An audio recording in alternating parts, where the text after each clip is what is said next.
सियावर रामचंद्र की जय। मेरे प्यारे देशवासियों, राम राम। जीवन के कुछ क्षण ईश्वरीय आशीर्वाद की वजह से ही यथार्थ में बदलते हैं। आज हम सभी भारतीयों के लिए, दुनिया भर में फैले राम भक्तों के लिए ऐसा ही पवित्र अवसर है। हर तरफ प्रभु श्री राम की भक्ति का अद्भुत वातावरण, चारों दिशाओं में राम नाम की धुन, राम भजनों की अद्भुत सौंदर्य माधुरी। हर किसी को इंतजार है 22 जनवरी का, उस ऐतिहासिक पवित्र पल का। और अब अयोध्या में रामलला की प्राण प्रतिष्ठा में केवल 11 दिन ही बचे हैं। मेरा सौभाग्य है कि मुझे भी इस पुण्य अवसर का साक्षी बनने का अवसर मिल रहा है। ये मेरे लिए कल्पनातीत अनुभूतियों का समय है। मैं भावुक हूँ, भाव विह्वल हूँ। मैं पहली बार जीवन में इस तरह के मनोभाव से गुजर रहा हूँ। मैं एक अलग ही भाव भक्ति की अनुभूति कर रहा हूँ। मेरे अंतर मन की ये भाव यात्रा मेरे लिए अभिव्यक्ति का नहीं, अनुभूति का अवसर है। चाहते हुए भी मैं इसकी गहनता, व्यापकता और तीव्रता को शब्दों में बांध नहीं पा रहा हूं। आप भी भली भांति मेरी स्थिति समझ सकते हैं। जिस स्वप्न को अनेकों पीढ़ियों ने वर्षों तक एक संकल्प की तरह अपने हृदय में जिया, मुझे उसकी सिद्धि के समय उपस्थित होने का सौभाग्य मिला है। प्रभु ने मुझे सभी भारतवासियों का प्रतिनिधित्व करने का निमित्त बनाया है। निमित्त मात्रम भव सव्यसाचिन। ये एक बहुत बड़ी जिम्मेदारी है। जैसा हमारे शास्त्रों में भी कहा गया है, हमें ईश्वर के यज्ञ के लिए, आराधना के लिए स्वयं में भी दैवीय चेतना जागृत करनी होती है। इसके लिए शास्त्रों में व्रत और कठोर नियम बताए गए हैं, जिन्हें प्राण प्रतिष्ठा से पहले पालन करना होता है। इसलिए आध्यात्मिक यात्रा की कुछ तपस्वी आत्माओं और महापुरुषों से मुझे जो मार्गदर्शन मिला, उन्होंने जो यम नियम सुझाए हैं, उसके अनुसार मैं आज से 11 दिन का विशेष अनुष्ठान आरंभ कर रहा हूं।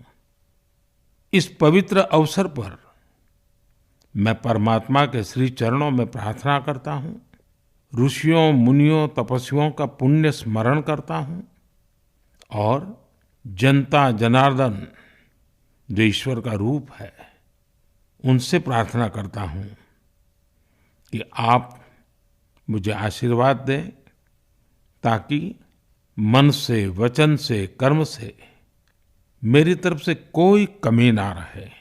साथियों, मेरा ये सौभाग्य है कि 11 दिन के अपने अनुष्ठान का आरंभ मैं नासिक धाम पंचवटी से कर रहा हूं। पंचवटी वो पावन धरा है जहां प्रभु श्री राम ने काफी समय बिताया था। और आज मेरे लिए एक सुखद संयोग ये भी है कि आज स्वामी विवेकानंद जी की जन्म जयंती है। ये स्वामी विवेकानंद जी ही तो थे जिन्होंने हजारों वर्षों से आक्रांतित भारत की आत्मा को झकझोरा था।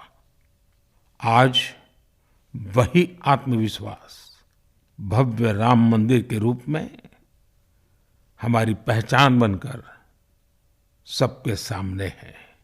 और सोने पर सुहागा देखिए, आज माता जीजाबाई जी की जन्म जयंती है। माता जीजाबाई जिन्होंने छत्रपति शिवाजी महाराज के रूप में एक महामानव को जन्म दिया था। आज हम अपने भारत को जिस अक्षुण्ण रूप में देख रहे हैं, इसमें माता जीजाबाई जी का बहुत बड़ा योगदान है। और साथियों, जब मैं माता जीजाबाई का पुण्य स्मरण कर रहा हूँ तो सहज रूप से मुझे अपनी माँ की याद आना बहुत स्वाभाविक है। मेरी माँ जीवन के अंत तक माला जपते हुए सीताराम का ही नाम भजा करती थी। साथियों, प्राण प्रतिष्ठा की मंगल घड़ी, चराचर सृष्टि का वो चैतन्य पल, आध्यात्मिक अनुभूति का वो अवसर, गर्भगृह में उस पल क्या कुछ नहीं होगा। साथियों, शरीर के रूप में तो मैं उस पवित्र पल का साक्षी बनूंगा ही, लेकिन मेरे मन में, मेरे हृदय के हर स्पंदन में 140 करोड़ भारतीय मेरे साथ होंगे। आप मेरे साथ होंगे, हर राम भक्त मेरे साथ होगा और वो चैतन्य पल हम सबकी साझी अनुभूति होगी। मैं अपने साथ राम मंदिर के लिए अपने जीवन को समर्पित करने वाले अनगिनत व्यक्तित्वों की प्रेरणा लेकर जाऊंगा।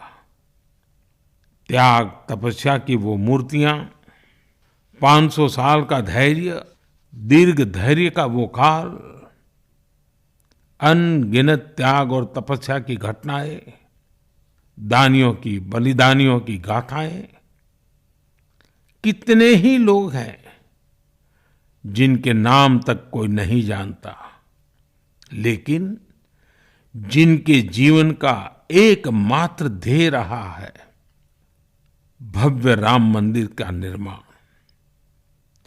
ऐसे असंख्य लोगों की स्मृतियां मेरे साथ होगी। जब 140 करोड़ देशवासी उस पल में मन से मेरे साथ जुड़ जाएंगे और जब मैं आपकी ऊर्जा को साथ लेकर गर्भगृह में प्रवेश करूंगा तो मुझे भी एहसास होगा कि मैं अकेला नहीं, आप सब भी मेरे साथ हैं। साथियों, ये 11 दिन व्यक्तिगत रूप से मेरे यम नियम तो है ही, लेकिन मेरे भाव विश्व में आप सब समाहित है। मेरी प्रार्थना है कि आप भी मन से मेरे साथ जुड़े रहें। रामलला के चरणों में मैं आपके भावों को भी उसी भाव से अर्पित करूंगा जो भाव मेरे भीतर उमड़ रहे हैं।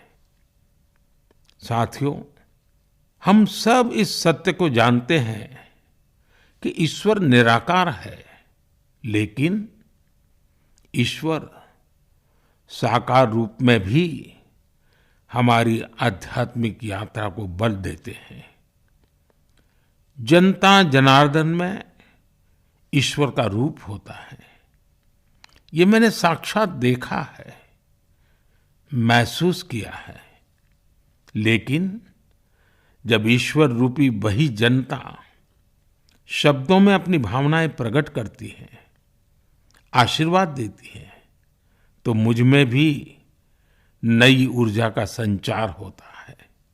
आज मुझे आपके आशीर्वाद की आवश्यकता है, इसलिए मेरी प्रार्थना है कि शब्दों में, लिखित में अपनी भावनाएं जरूर प्रकट करें, मुझे आशीर्वाद जरूर दें। आपके आशीर्वाद का एक एक शब्द मेरे लिए शब्द नहीं, मंत्र है। मंत्र की शक्ति के तौर पर वो अवश्य काम करेगा। आप अपने शब्दों को, अपने भावों को नमो ऐप के माध्यम से सीधे मुझ तक पहुंचा सकते हैं। आइए हम सब प्रभु श्री राम की भक्ति में डूब जाएं। इसी भाव के साथ आप सभी राम भक्तों को कोटि कोटि नमन। जय सिया राम, जय सिया राम, जय सिया राम।